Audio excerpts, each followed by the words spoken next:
Deixe-me começar do início aqui.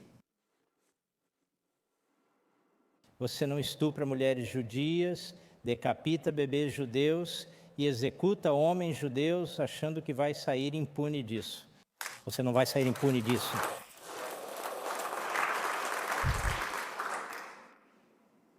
Como Israel demonstrou, você vai morrer por isso. E é exatamente isso que você merece. Essa é minha opinião. Pela forma como você trata outros, eles são monstros subhumanos. São chamados de terroristas, parece não importar mais. Hamas.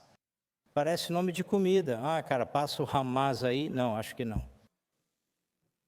Nenhum outro país no mundo nenhum vai dizer a Israel o que fazer, como se defender e proteger seu povo. Ponto final.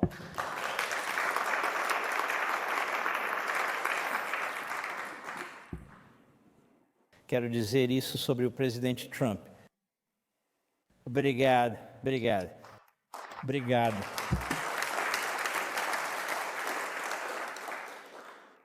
Trabalhei 8 anos para Reagan. Ele é um grande homem.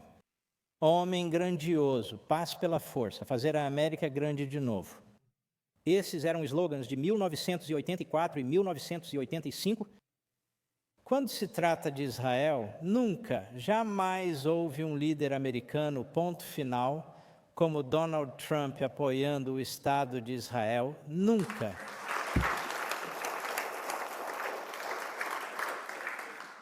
E como americano, deixe-me também dizer que não poderia estar mais orgulhoso do nosso presidente defendendo nossos policiais, defendendo o Immigration and Customs Enforcement, protegendo nossa fronteira, fortalecendo nosso exército.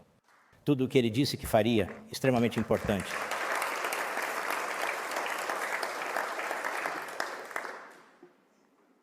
Nunca houve um primeiro-ministro como Benjamin Netanyahu, nunca. Sou grande fã de Menachem Begin. Grande homem. Mas o que Benjamin Netanyahu teve que enfrentar de inimigos internos e externos é sem precedentes. Até o presidente Trump me disse outro dia, e ele sempre diz isso: você acredita que estão processando esse homem? E ele é o primeiro-ministro de Israel. Estão fazendo ele sentar naquele tribunal? Ninguém consegue acreditar no que estão tentando fazer com um dos maiores guerreiros de todos os tempos. E ele é o Churchill do nosso tempo.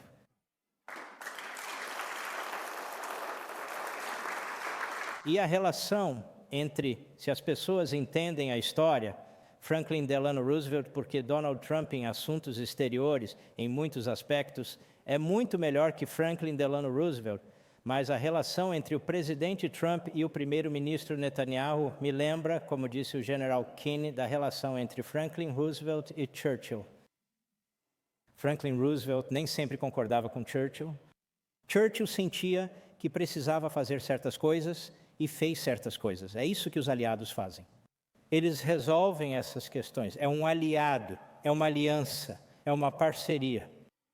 Diferente da administração anterior, que estava minando os israelenses, minando Benjamin Netanyahu, tentando substituí-lo, tentando derrubá-lo e assim por diante.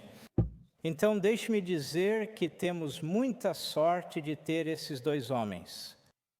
O embaixador está aqui, falamos sobre a Organização das Nações Unidas. Olhe para os liliputianos. Eu falo por mim, não por você. Veja o líder da França, ele é constrangedor e patético.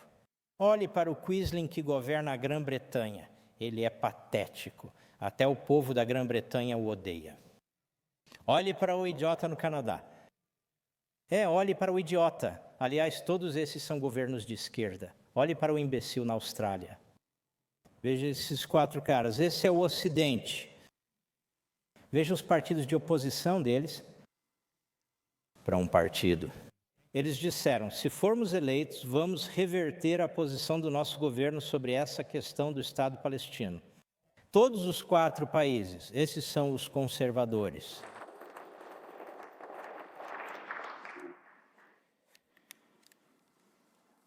Essa questão do antissemitismo não pode ser ignorada. Está aumentando, está se espalhando como um veneno, está por toda a Europa. O que é interessante na Europa, quando você olha para esse cara, Tommy Robinson, na Grã-Bretanha, que eles chamam de nacionalista branco. Ele não é um nacionalista branco. Ele está tentando defender seu país, professor Skinner, contra os islamistas que estão conquistando a Europa. Se você voltar e ler os chamados estudiosos dos anos 60 desses islamistas, eles dizem que vão usar a imigração para conquistar o Ocidente. É uma revolução pela imigração. Nossa fronteira ficou aberta por 4 anos e agora pagamos o preço. Na Europa, as fronteiras deles ainda estão abertas e eles estão pagando o preço por isso. Quais são os países que apoiam Israel? Hungria, a fronteira deles não está aberta. A Argentina, na fronteira deles não está aberta. Você tem elementos nos holandeses, as fronteiras estão abertas, mas tentam fechá-las. O partido de oposição também atua. Isso é agora na Europa, né? É a esquerda, principalmente, não exclusivamente, que se voltou contra si mesma, o Ocidente, e se voltou contra os judeus. Léo fez provavelmente a explicação mais brilhante sobre isso que eu já ouvi, Léo. E você está absolutamente certo. Professor Skinner, você também. Isso é uma guerra contra nós. Eles querem nos destruir. E ao invés de bater no peito, precisamos entender que eles estão nos destruindo. Mas eles não vão vencer, pelo menos não na América. Simplesmente há americanos teimosos demais, de sangue quente, para aceitar isso.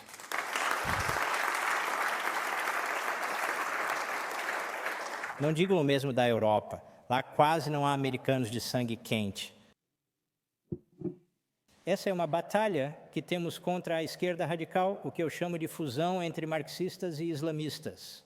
É o que você vê nas ruas, é o que está acontecendo. Alguns chamam de verde e vermelho ou outro nome. Falo sobre isso há 10 anos no rádio e agora está em nossas universidades. Como a Júlia disse, isso está em nossas escolas do jardim ao ensino médio e também na mídia. Essa fusão de marxismo e islamismo. E você vê isso por toda a Europa, né? A fusão da esquerda com o islamismo. Mas temos outro problema em nosso país. E esse problema são as pessoas da direita. Eu nem gosto de chamá-los de direita. Eles são simplesmente malucos. Que têm plataformas que são podcasters. Como Tucker Carlson, como eu o chamo. Precisamos citar nomes, e felizmente esse nome pegou. Não estou falando do Tucker, estou falando do Carlson. Depois temos Candace Owens. E temos outros que meio que querem ficar em cima do muro. Bem, tudo bem, obrigado. E então temos outros que meio que ficam em cima do muro. Isso mesmo, que querem ser um ou outro, mais ou menos. Isso é um câncer. Está afetando nossos jovens. Eles influenciam nossos jovens e depois afirmam que todos se voltam contra Israel. Isso é um câncer. Precisamos combater e nos manifestar contra isso. Eu decidi em maio que vou assumir essa responsabilidade e começar. Por quê? Não vou detalhar a reunião, pois me encontrei com o presidente. Houve uma discussão. E esse cara faz uma postagem dizendo que eu vou começar a Terceira Guerra Mundial. Ou como eu vou colocar todos esses americanos em risco, porque estou dizendo que não temos uma infantaria lá, mas vamos fazer isso. Veja, ele ainda diz que sou neoconservador. O pai dele era um neoconservador. Nunca fui um neoconservador na minha vida. Sou um reaganista. Foi assim que comecei, como um conservador tradicional. O pai dele era um democrata no governo Reagan. E Carlson trabalhou para Bill Kristol, que é um neoconservador, tinha uma revista que era uma revista neoconservadora. E ele está por aí. Olha, o ponto principal é que essas pessoas precisam ser expostas. Então eu disse para minha esposa, olha, eu tenho que entrar no esgoto por alguns meses. Eu não quero entrar no esgoto. Eu tenho que entrar no esgoto, é lá que esses desgraçados estão. Eles estão no esgoto. Nós vamos entrar no esgoto. Ela disse, vai. Então eu entrei no esgoto, ainda não saí totalmente, eu estou tentando. Eles precisam ser combatidos onde estão. Eles precisam ser confrontados onde estão. Eles precisam ser expostos onde estão. Eles estão ficando mais radicalizados, mais extremos e, de certa forma, isso é até útil. Aqui está o que me incomoda. Não vejo muitos líderes eleitos se posicionando contra essas pessoas. E você? E você? Por quê? Eles não são tão poderosos assim. Eles se consideram poderosos. Eles não são tão poderosos assim. Precisamos nos levantar, falar contra essas pessoas. Precisamos garantir que nossa geração mais jovem não seja corrompida por essas pessoas. E podemos fazer isso à mesa de jantar, à mesa de café da manhã, aqui, em qualquer reunião, associação, seminário, ou seja lá o que for. Não podemos mais ignorar, precisamos enfrentar agora. Porque, para ser sincero, o Partido Democrata acabou. Acabou. Tem um Federman aqui. O que mais tem? Estamos na cidade onde provavelmente vão eleger esse marxista islamista antissemita, que é a cidade com mais judeus nos Estados Unidos do que qualquer outra cidade do país. Como isso acontece? Bem, eu digo para minha esposa, eu não me importo com o como ou o porquê, eu me importo com a vitória. É só isso que me importa. Nós temos que esmagá-los, temos que derrotá-los, temos que usar nosso cérebro, temos que usar nossas capacidades, temos que usar nossa mídia, temos que usar tudo o que temos. Eu não me importo com o porquê nem com o resto, não sou psiquiatra, nem preciso de um psiquiatra. Conheço o inimigo e o mal. Entendo, só a vitória resolve isso, eles são bem sensíveis. Muito sensíveis, e é por isso que zombar deles é algo muito bom. Eles não gostam de ser zombados. É um grande, grande problema. Esse antissemitismo está crescendo no país, também porque, como as pessoas disseram, ele é financiado. O principal país que financia isso é o Catar. C-A-T-A-R. Acho que mudaram a pronúncia, mas para mim sempre será Catar. Catar. O Catar joga dos dois lados, pacificador e fomentador de guerra. Pacificador? Ninguém percebe, não se preocupe. Tchau, tchau. Pacificador e um belicista. E eles compraram uma boa parte da América. Empresários, políticos, ex-políticos, escritórios de advocacia, grupos esportivos. Eles tentam apresentar uma imagem de uma entidade convencional. Eles são uma organização terrorista. Eles apoiaram e financiaram o Talibã. Acabamos de recebemos alguém de volta. Você viu isso? Alguém voltou do Talibã por causa do Catar. Com licença, sério. O Catar é o mediador com o Hamas. Eles financiaram o Hamas. Agora eles são o mediador com o Hamas. Me desculpe, eu não sou burro. Eu vejo o Catar. E agora o Catar, claro, quer um pedido de desculpas de Israel por tentar eliminar a liderança do Hamas. Acredito que tanto os Estados Unidos quanto Israel merecem um pedido de desculpas do Catar. Acho que pessoas livres no mundo merecem um pedido de desculpas do Catar. O Catar está promovendo mais terrorismo do que qualquer outro país do mundo. Há outros que também fazem isso. Agora olhe para o Oriente Médio. Estou divagando, mas é isso que eu faço. Olhe para o Oriente Médio. Está completamente diferente, graças ao seu governo. Completamente diferente. Em 2 anos, eu continuo ouvindo isso. A guerra está acontecendo há muito tempo. Com 9 milhões de pessoas, há trabalhadores de cafés, táxis e outros que integram as forças de combate, além de pessoas do gabinete com filhos também lutando. E o embaixador deles nos Estados Unidos da América, que perdeu o filho nesta guerra. Essas pessoas não estão apenas lutando. As famílias deles lutam. Os primos deles estão lutando. Os pais deles estão lutando. Isso tem um impacto na economia. Isso afeta a psicologia de uma nação e tudo mais. Olhe o que eles fizeram. 9 milhões de pessoas. Não sei quantos árabes existem. São 150 milhões, talvez até mais. Você pensaria que Israel é um império atacando essa pobre e pequena nação árabe. Não, Israel é o pequeno país. Eles são um império com milhões de pessoas em 27 países. É inacreditável. Todos se voltam contra Israel. A Europa se posiciona contra Israel. Por quê? Porque Israel deveria buscar paz. Como de costume, aguentar o golpe, seja qual for, lutar por um ano mais ou menos e depois buscar a paz. Desta vez é diferente. Vitória. Vitória.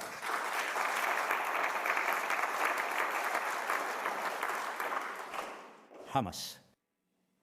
O Hamas está acabado se deixarmos que eles terminem com ele. Mas o Hamas está implorando para sobreviver.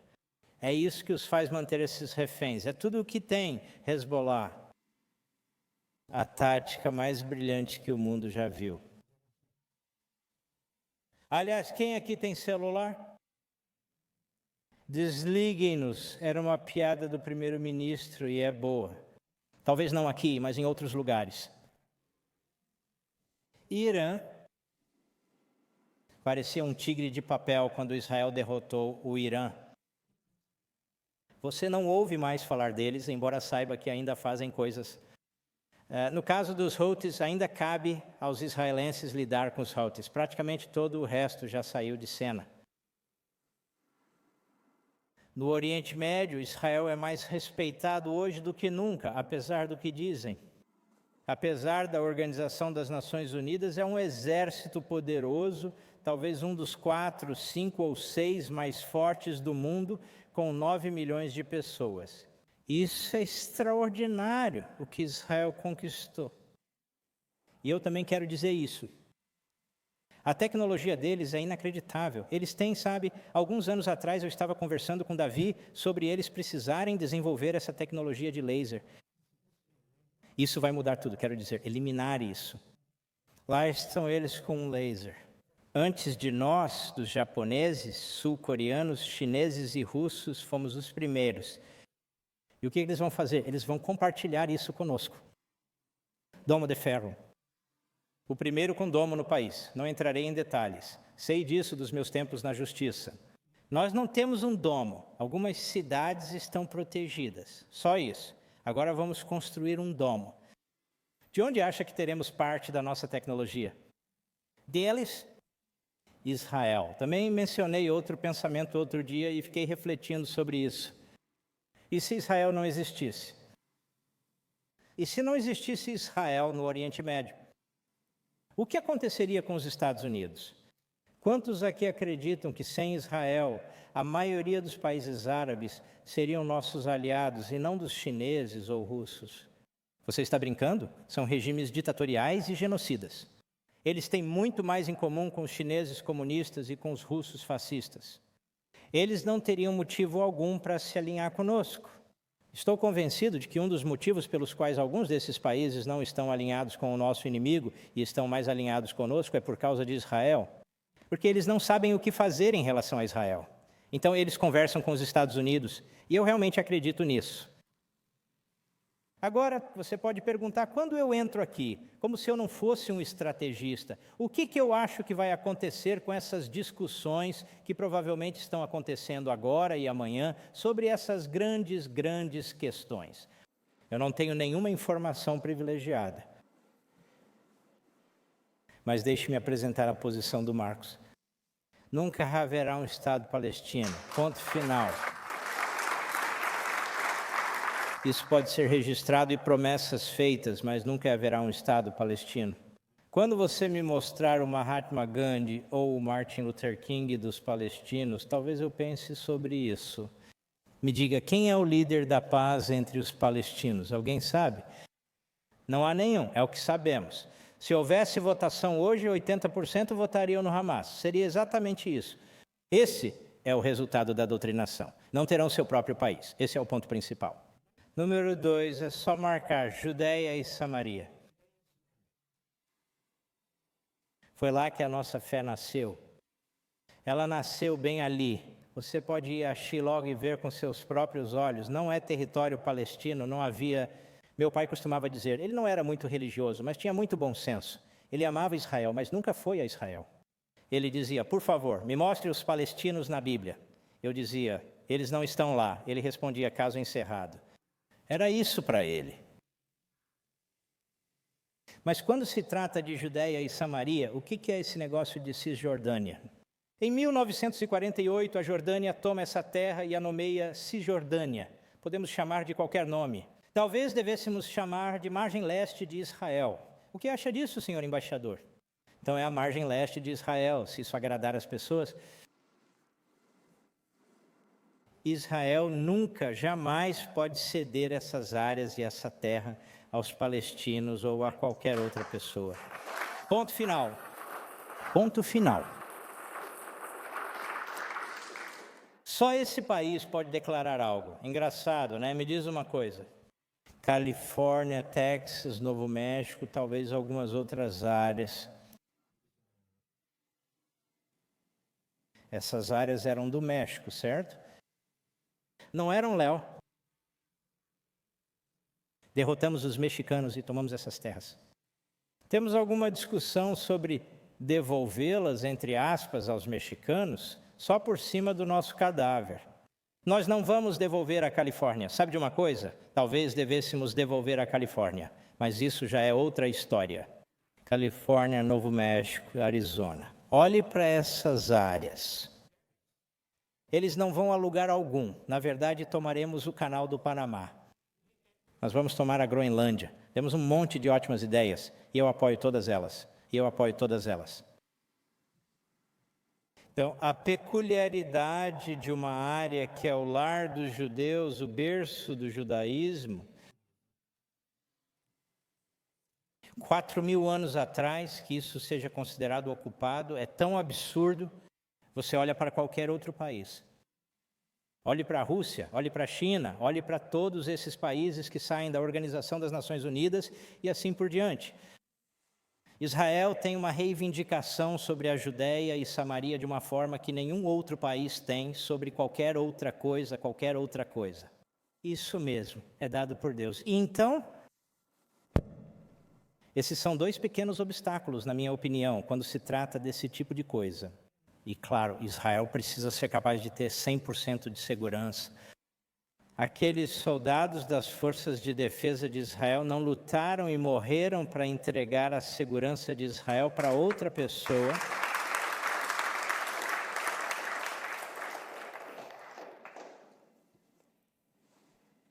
Fico animado por termos o presidente Trump e o primeiro-ministro Netanyahu. Esses dois homens têm os interesses dos Estados Unidos e de Israel no coração.